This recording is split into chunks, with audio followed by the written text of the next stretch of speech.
Hello, it's Sarah Prince with Parent Reality. So glad that you could be here for this wonderful conversation. I'm here with a dear friend, a dear friend of my daughter. This is Kerry Domoney-Williams. We know Kerry for many years. Kerry is my daughter's tap teacher, and my daughter is high-level tap and absolutely in love with tap dancing. That's another conversation we could have for hours. Another conversation for another day. But Kerry's here to share her story and her experience being a mother with a child with disabilities. And I know you're going to learn so much from her. So welcome, Kerry. Thank you so much. Kerry, we know you as a tap teacher extraordinaire, just giver of life in the world. You're just a spirit. You're more than a body. But tell us some of your credentials. Okay, so obviously I'm an ex-professional dancer, teacher. I went on to study a little bit of neurological physiology after my child was diagnosed cerebral palsy. I then went on to study human movement and rehabilitation thereof. And more recently, I was very fortunate to study TRE, trauma release exercise. And I'm now a TRE provider as well, having done some further studies in trauma as well. Amazing. No wonder we're friends. I love this stuff. Sometimes I find my books and I look at my bookshelf. I'm like, people must think my bookshelf is strange. It's like trauma recovery, how to heal. Okay, so tell us about your family. Tell us about your kids, your family. So I have three children of my own and one that I like to joke about and say I bought at pet stores. That's Abigail. So Kelly J is my oldest daughter, and then I have a middle daughter, Gabrielle, and then my son Mitchell, and then Abigail. Kelly J is cerebral palsy, and Mitchell has learning barriers, and he had some specific needs in that regard. So Cal is already 38. I had her really young.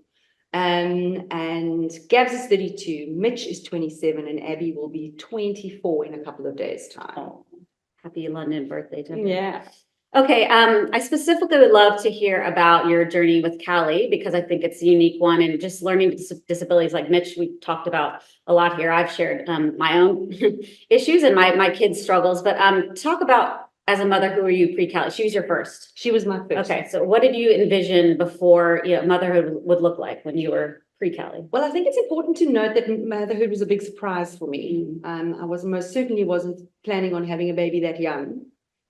And of course didn't anticipate any complications, but complications presented relatively early in the pregnancy. So I think I had an idea, this isn't going to be a regular situation. And landed up in hospital towards the 24-25 week mark of my pregnancy, and by 26 and a half weeks she was born. Wow. This is 1985. Wow. Where a 26 week is not viable. No. So it was quite a miraculous story. It was a horrendous birth, but it was quite a miraculous story in that one of the top pediatric surgeons was on duty and came in and said to me, "You haven't had a baby, you've had a mouse, but she's breathing. Can we try?" And they tried, and she was the youngest baby ever saved at that hospital at that time. They saved younger after that. Wow. But Cal was born at 26 and a half weeks. She weighed 890 grams and immediately put onto oxygen, CPAP, etc., etc. First 48 hours was good old-fashioned nursing. There was a pediatric nurse, put both hands into the incubator, and every time Kelly stopped breathing, she flicked her feet so that she would cry and inhale. Wow. And they kept her breathing. And she did really, really well up until 6 weeks of age. She was on a faulty apnea mat. The alarm didn't go off. She had a massive intracranial bleed, and the alarm didn't go off. So nobody realized she'd stopped breathing. And it just so happened that I'd walked into the NICU and I could see from the door that she was blue. And I shouted, "Something's wrong with Kelly," and they all kind of ran. But it was in that moment that she'd had a massive intracranial hemorrhage. Awful brain scans, and they confirmed this is what happened. So I knew really early this wasn't going to be, I didn't have time to have an expectation. Yeah. And how did you deal with it at that time? I was kind of, this is where we are. Yeah. How do we do this the best way we possibly can? My first instinct was explain everything to me. I want to understand everything. Yeah. So they did the brain scan. They showed me the brain scan. They said, this is how much damage, interventricular damage has happened. We need to have a meeting with you. They sat me down in the lounge of the NICU, two of the pediatricians, and said, this is what you're looking at. She'll never talk. She'll never walk. She'll never be educated. She will never be potty trained, and you might as well put her in an institution. And I looked at them for a while, and I went, watch me. That was what I said to them. Watch me. And the pediatrician that was actually Kelly's pediatrician smiled at me and said, I thought you'd say that. So I said, let me take her home and there was nothing they could tell me. I mean, they couldn't give me a confirmed diagnosis at all. At that stage, it was too early, except there's brain injury. So I said, well, let's go home and let's see what happens. So, and emotionally, I felt chosen. Only I could be her mom. That's how it felt for me. I felt like I'd been given some great calling. Because it just had been so difficult and bizarre from the beginning. I didn't feel upset necessarily because I didn't know what I was dealing with. I was terribly young. I didn't know what it was going to actually how it was actually going to play out. So at that point in time, I was able to go, we'll just do this one day at a time. So she came home from hospital at the age of 3 months, which would have been effectively newborn. And we just started the life of Kelly J. It's what we did. There wasn't anything necessarily alarming about how she moved or developed. She was just very behind. So your basics like verbalizing and smiling. But remember that after the prognosis I'd been given, a smile was a miracle. Wow. A gurgle or a giggle was a miracle. So everything you cherished. It was so special because if she responded to me, I was like, maybe we'll talk after all. And if she would turn to a sound, if she turned to look, then I knew who. So I celebrated every little thing that was in opposition to what I'd been told. I saw the pediatrician at that time. I had appointments with him every month to 6 weeks. And he would get as excited as I did. He would be like, okay, what is she doing? I'd be like, she's smiling, she's gurgling, she's cooing, she's giggling. He's like, oh, this is so exciting. He would just get he was in it with us. So it was just a very much a time of celebration in as much as it was hard. And even although we didn't have a cerebral palsy diagnosis, it was quite evident that she was uncomfortable in her muscles. And as she developed, we could see she wasn't using the left side of her body. We could see there was very constant drooling. She couldn't sit. She didn't crawl.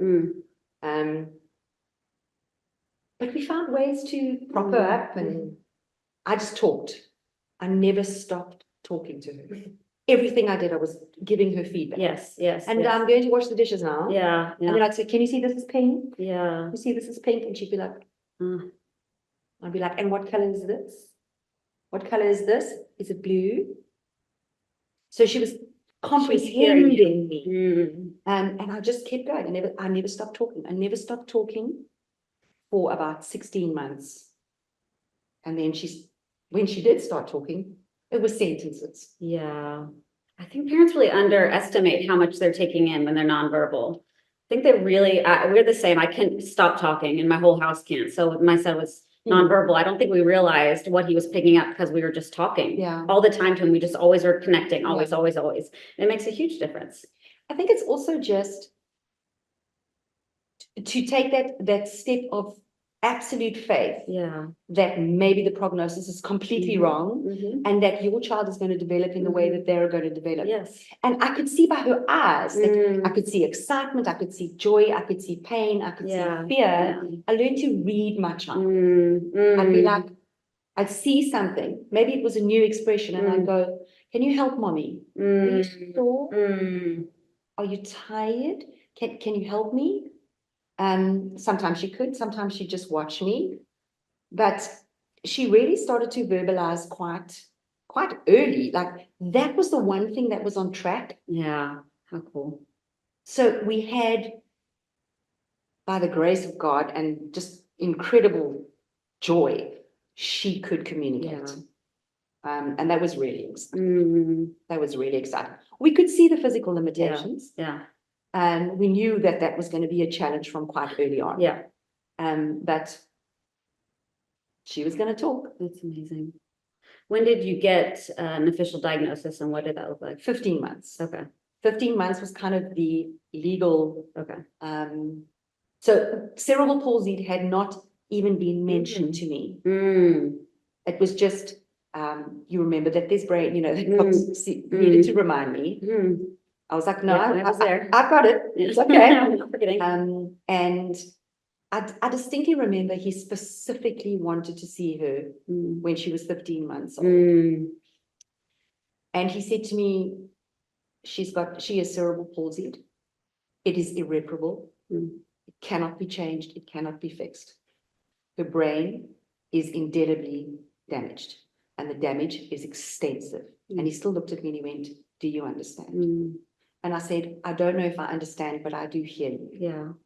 And he said, the first thing we need to do is have her start physiotherapy with an NDT, with a neurological or a neurodevelopmental therapist. Okay. And I said, right, what's her number? Where is Yeah. she?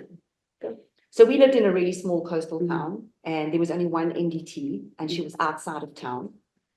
And I got home and I called her, and she said, don't worry, your doctor's already called me. So I said, where do we start? She said, 3 times a week, you need to bring her to me, and we start. Wow. I said, do we start tomorrow? She said, no, we'll start next week. And that was a very precious relationship.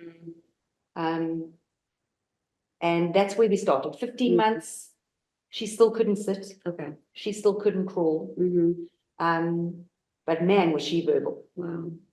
And if you're trying to work neurologically, you're trying to connect her brain to her movement. Is that what they were trying to do? Okay. So it's kind of the best way I can describe it is trying to use what wouldn't have been called neuroplasty at that time, another part of the brain, to get it to any function, any improved function was a celebration. Right. Nobody set out specifically, okay, we're going to get her walk. Nothing like that. Yeah. Could we just get her sitting independently? Yeah. We went one step at a time. Yeah. It makes it manageable. Yeah. And then you really celebrate it too. Absolutely. It makes it manageable for her. It makes it manageable for us. And I was great about doing the home program.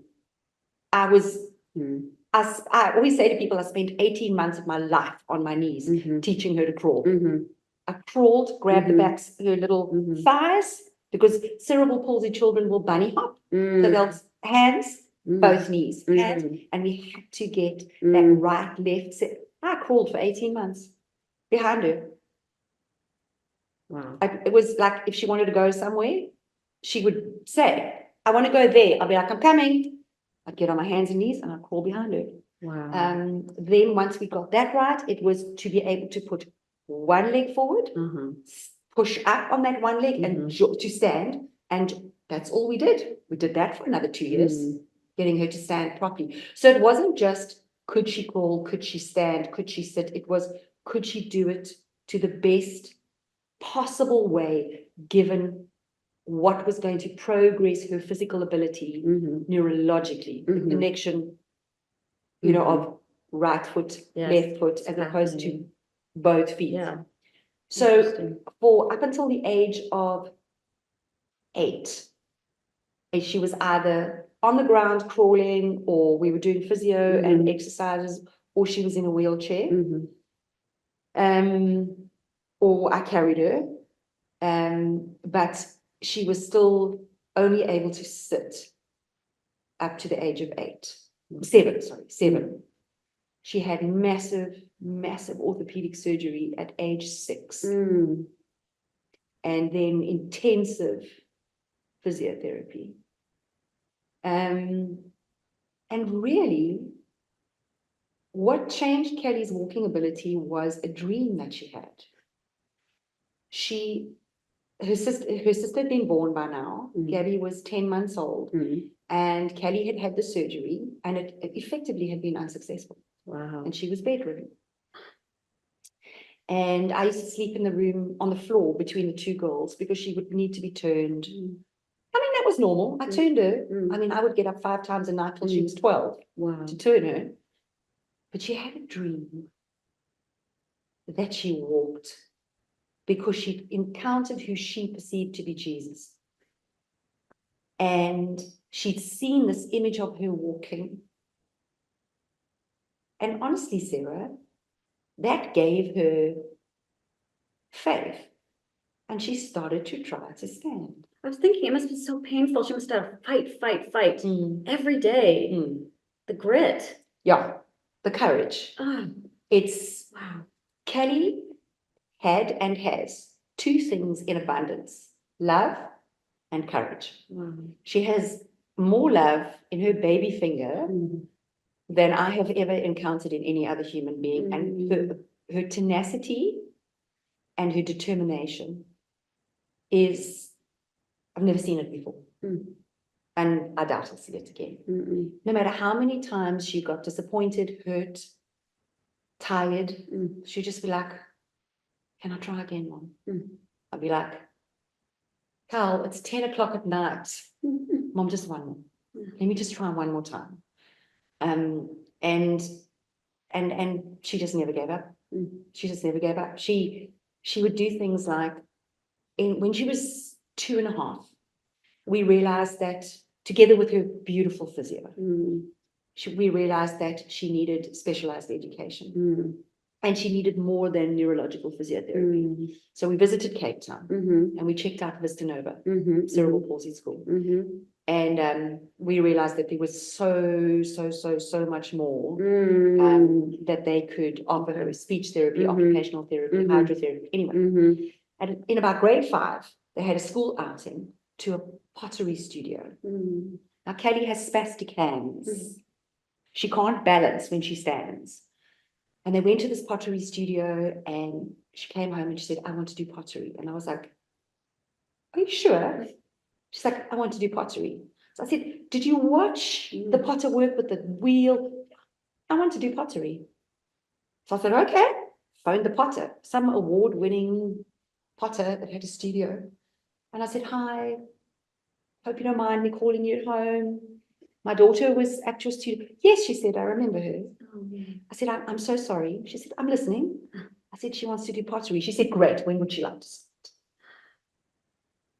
And those were the angels we had along the people God puts in your life. And Kelly did pottery for 2 years. Wow. And all over our house dotted her attempts at pottery. Brilliant. And she had the most wonderful time. She wasn't treated any differently. She just had a facilitator. A gorgeous young, hunky, grade 11, Rondebosch Boys High kid called Andrew, who was Kelly's dude. That's so cool. And so he assisted her. He also assisted the other children. And she did pottery for 2 years, with never feeling like she didn't belong. Never feeling like her work was clunky or unacceptable. The other kids were awesome. And she loved it. She loved it. She loved it. Everything she decided she wanted to try, we went, okay, we'll try. Horse riding. She eventually became so accomplished in dressage that she rode in a royal display for Princess Anne. Like, Kelly didn't just try stuff. She had to nail it. And then I had decided that she needed to learn how to swim to at least stay afloat. I've struggled to find a teacher who'd take her on. Eventually, I found this young mom who was a swimming teacher and had worked with Downs kids. Mm. And she said, okay, Wow. I'll take her on. Kaylee can swim. Wow. She's not fabulous, but she can She swim. can She will swim. never drown. I'm trying to think what else she wanted to do. There was a lot that she wanted to try, and she just felt confident to ask. Wow. Could I try this? Yeah. Could I try that? And she just did. Wow. And she did things really, really well. Horse riding was beautiful and liberating. She was at SADA, and she worked with incredible, that was great. She really became accomplished. Wow. And developed a deep passion for horses. What were the moments where she encountered things she couldn't overcome? As every kid has this. Absolutely. And how did you journey with her through that? I let her cry a lot. I'd cry with her, and I'd go, this is just something. When she lost her first baby, I could only sit next to her. When she discovered a couple of other things that she just would never, she always says, that's just not my chapter.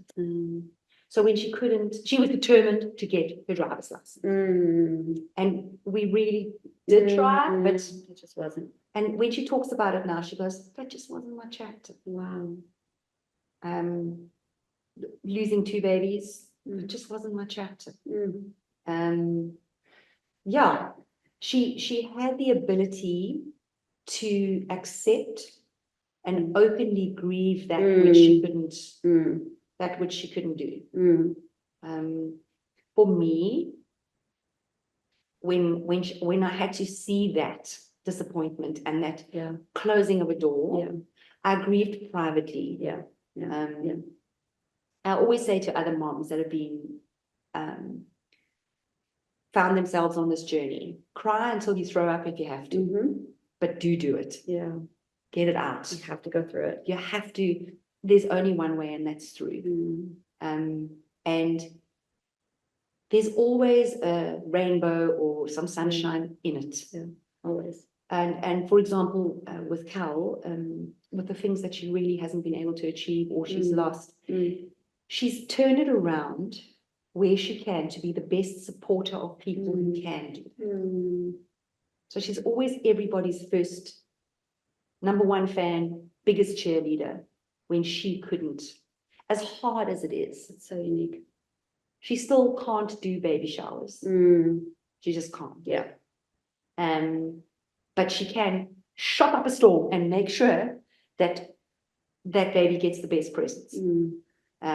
So she finds a way to be part of something, even if she can't fully be there, which is just, has to be a God-given ability. But also something modeled, I think. Something modeled within the home.